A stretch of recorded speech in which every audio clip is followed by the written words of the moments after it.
This channel does not promote any violent, harmful, or illegal activities. All content provided by this channel is meant for an education purpose only.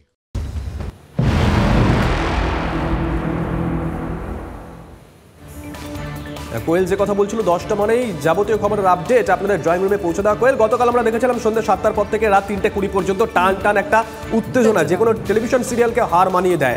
অবশেষে ED কিন্তু কাঙ্ক্ষিত লক্ষ্যে পৌঁছতে পারলো।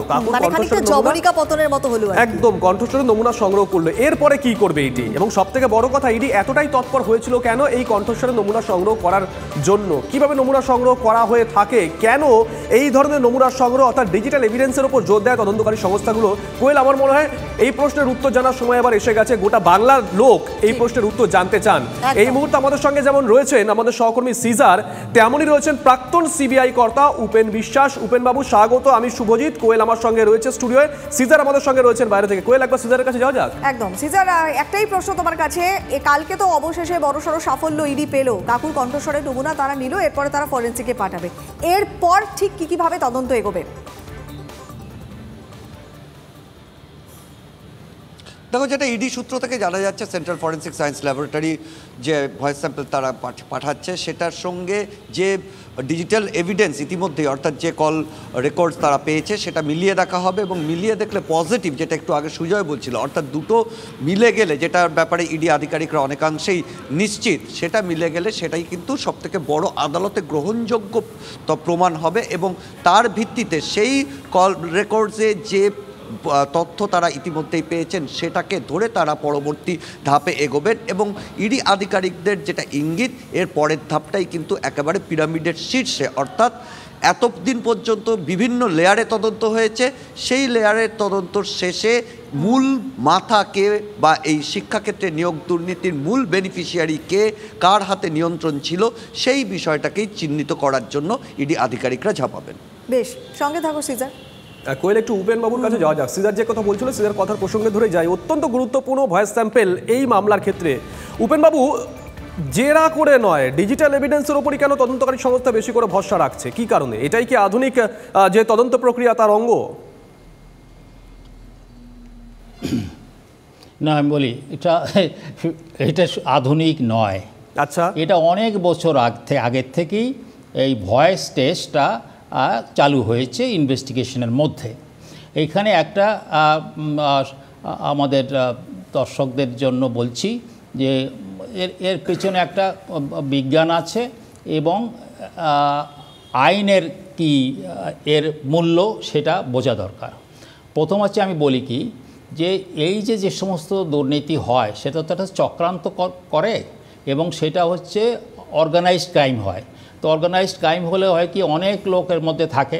আমি আমার ওই গডফাদার যে গ্রাফিক্স আছে সেটাতে দেখিয়েছি। এবং করে কি, তখন ওই যে দুর্নীতিটা, যে চক্রান্তটা হলো, তাকে প্রমাণ করতে হলে সেই লোকটার সঙ্গে, মানে ধরুন এখানে একজন যে আসামি আরেকজন আসামি, তার সঙ্গে তাদের যে কথাবার্তা হয় সেইগুলো খুব সার্কামস্টেন্সিয়াল এভিডেন্স। কিন্তু আর একটা কিন্তু আমাদের মনে রাখা দরকার, বিশেষভাবে দর্শকদের, এমনকি যারা আপনারা রিপোর্ট করেন, যে এই যে ভয়েস টেস্ট, এটা কিন্তু একেবারে সাবস্ট্যান্টিভ এভিডেন্স নয়। মানে এইটাই যে একেবারে শেষ কথা তা নয়। আচ্ছা, এটা মনে রাখা দরকার। কেন, বিজ্ঞানের যে সমস্ত এভিডেন্স আছে, যেরকম ডিএনএ, মানে একেবারে সাবস্টেন্সিয়াল ডিএনএ যদি আপনার মিলে যায়, রক্তের মিলে যায়, তাহলে আর তাতেই তার সাজা হয়ে যাবে। কিন্তু শুধু ভয়েস টেস্টে যদি খালি একটা এভিডেন্স হয়, তাতে কিন্তু সাজা হবে না। কেন, ভয়েস টেস্টটাও হলো, সেখানেও প্রমাণ হলো, এবং আরও অন্য যে সমস্ত আপনার কাছে যে সমস্ত প্রমাণ আছে সেইগুলোর সাথে তাকে জোড়ালে এর গুরুত্বটা তখন বাড়লো। তো অতএব এই ভয়েস টেস্টটা কেন দরকার জানেন?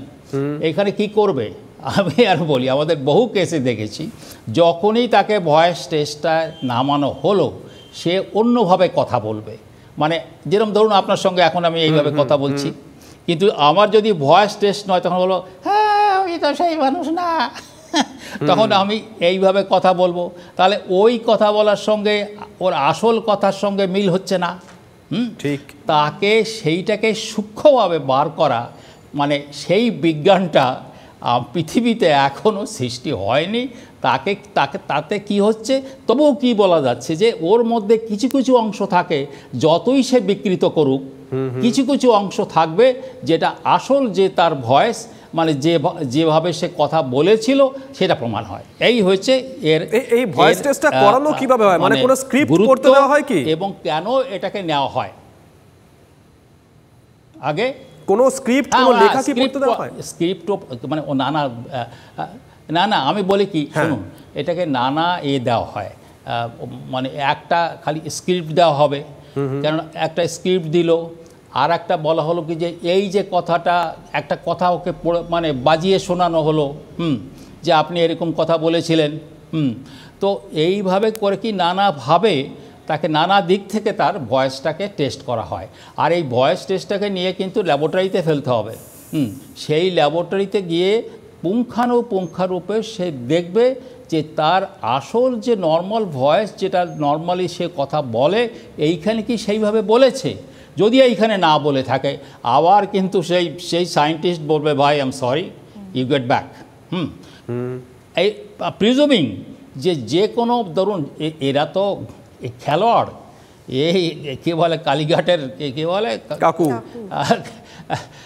কালীঘাটের বাবু, কাকু, এই কালীঘাটের কাকু তো সহজ ব্যক্তি নয়। অতএব উনি যেভাবে কথা বলবেন, সেই কথাটা অত সহজে বলবেন না, তিনি নানাভাবে বিকৃত করে বলবে, এটা জানা কথা। কিন্তু বিকৃত করলেও সম্পূর্ণ বিকৃত করতে পারে না। যেরকম ধরুন আমার যখন ভয়েস হয়, বুঝলেন, আমার কতগুলো আমি যেখানে একটু কম বলবো, একটু বেশি করে বলবো, আমি যেরকম আপনাদের সঙ্গে কথা বলছি, আমার ভয়েসটা তো একরকম হচ্ছে না, তারপরে up down up down up down হচ্ছে। ওই গ্রাফিক্সগুলো উঠবে, ওই গ্রাফিক্সগুলো উঠলে অনেকটাই প্রমাণ হবে। কিন্তু আমি আরেকবার বলি যে voice test is not like fingerprint অথবা ডিএনএ নয়। তাহলে ভয়েস জোর দিচ্ছে কেন ইনভেস্টিগেশন? কিন্তু না, দেখুন, জোর দিচ্ছে হয় কি, আপনি কি যখন আপনি তদন্তটা করছেন না, এভিডেন্স জোগাড় করছেন, তো চারিদিক থেকে করতে হয়। আর একটা কথা হতে পারে যে এই ইন দিস কেস ও যে সমস্ত কথা বলেছে, অনেক কথা বলেছে, হয়তো কাগজ কম কথা বলেছে, সেই কথাগুলোর সঙ্গে এটা রিলেভেন্ট হয়েছে, সেই জন্যই ইডি মরি হয়ে পড়েছে যে ভয়েস টেস্ট করতেই হবে। উপেনবাবু, আরেকটা প্রশ্ন, মানে অনেকেই বলছেন, আমরা বিচারপতির মুখ থেকে শুনেছিলাম ধেড়ে ইঁদুরের কথা, অনেকেই মানে বাংলা একটা কথা আছে না, কান টানলে মাথা আসে, কাকু যদি কান হন, মাথায় পৌঁছানো কি সময়ের অপেক্ষা? না, দাঁড়ুন, দেখুন, আমি বলি কি, এইটা নিয়ে তো আপনি জানেন যে আজ থেকে প্রায় 3 বছর আগে যখন আমি এর ফর্মুলাটা দিয়েছিলাম জাস্টিস অভিজিৎ গঙ্গোপাধ্যায়কে, এখন আমি রিসার্চ করে দেখছি কি, আমি একটা গ্রাফিক্স করেছি, জানেন, সেই গ্রাফিক্সটার নাম দিয়েছি দুর্নীতির পিরামিড।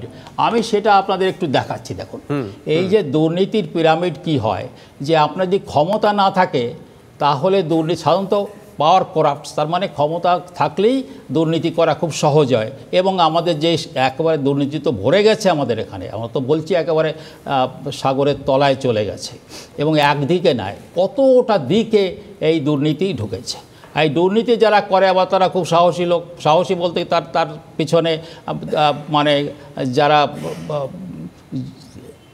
লাঠেল থাকে, মানে সেগুলো থাকে, মানুষকে ভয় দেয়, তার টাকা পয়সা নেওয়ার সুবিধা হয়।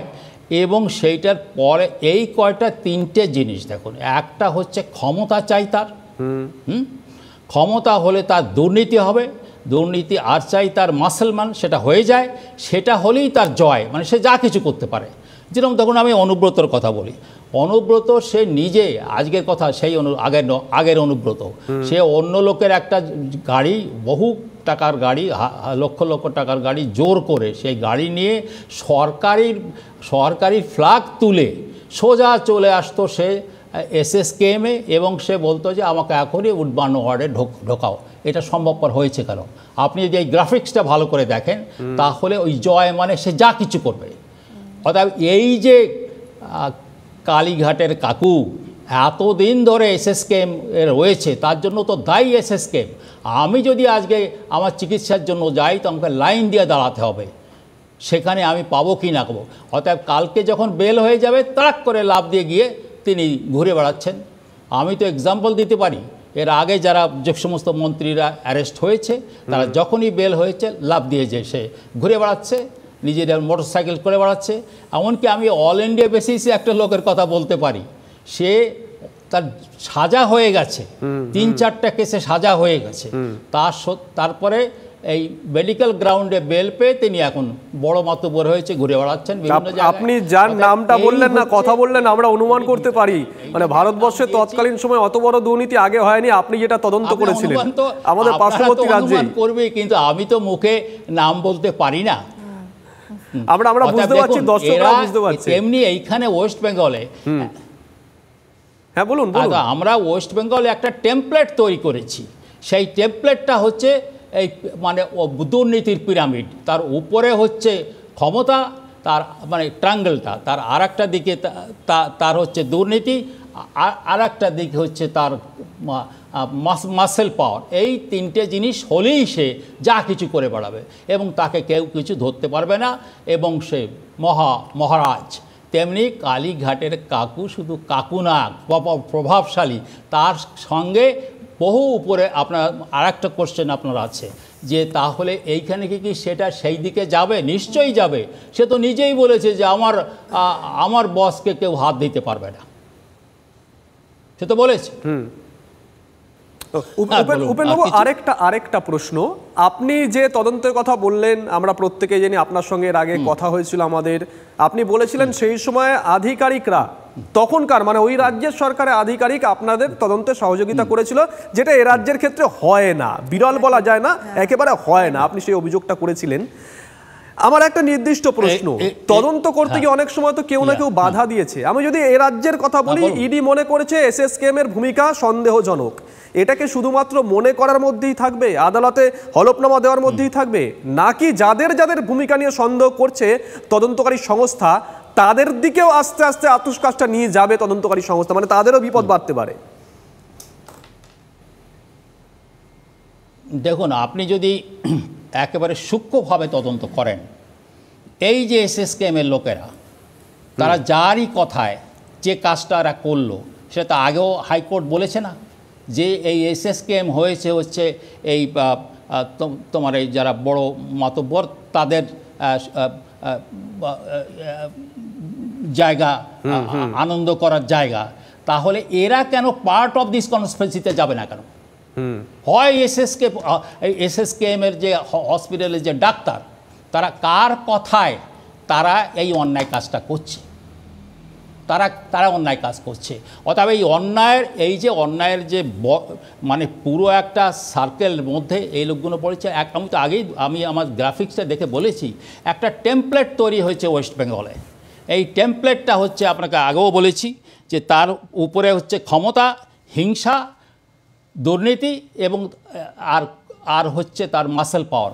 তাহলে সে যা কিছু করতে পারবে, ইলেকশনের সময় সে জয় হবে, আর আমি যখন বেরিয়ে যাব আমাকে কোনো কিছু হবে না।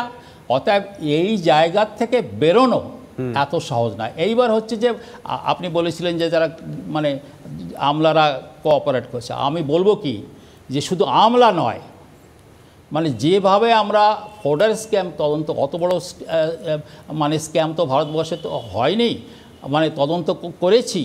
নানা ধরনের মানুষ, জানুন সাধারণ মানুষ লেখাপড়া জানে না, তারা আমার অফিসে এসে রাতের অন্ধকারে আমাকে বলে গেছে, আমলারা বলেছে, এমনকি পলিটিশিয়ানসদের মধ্যে এবং আপনাদের মধ্যে। আর একটা আমি এইখানে আপনাদের কাছে নিবেদন করতে চাই যে এই যে মানে 70টা কেসে আমরা কনভিকশন করলাম এবং সব সিবিআইয়ের হচ্ছে রেকর্ড এবং পৃথিবীর রেকর্ড যে প্রত্যেকটা কেসে কনভিকশন হয়েছে, তার জন্য অনেকটাই কিন্তু সম্ভবপর হয়েছে। বেশ, কিন্তু এ রাজ্যের ক্ষেত্রে সেই ছবি একেবারেই দেখা যায় না, এরকম অভিযোগ বারংবার উঠেছে। অসংখ্য ধন্যবাদ উপেনবাবু, আপনাকে অসংখ্য ধন্যবাদ। আপনি অনেকগুলো কথা বললেন, সবথেকে বড় কথা কিভাবে এই ভয়েস স্যাম্পেল সংগ্রহ করা হয় এবং সেটা তদন্তে কি গতি আনতে পারে, নজর থাকবে। অসংখ্য ধন্যবাদ আপনাকে।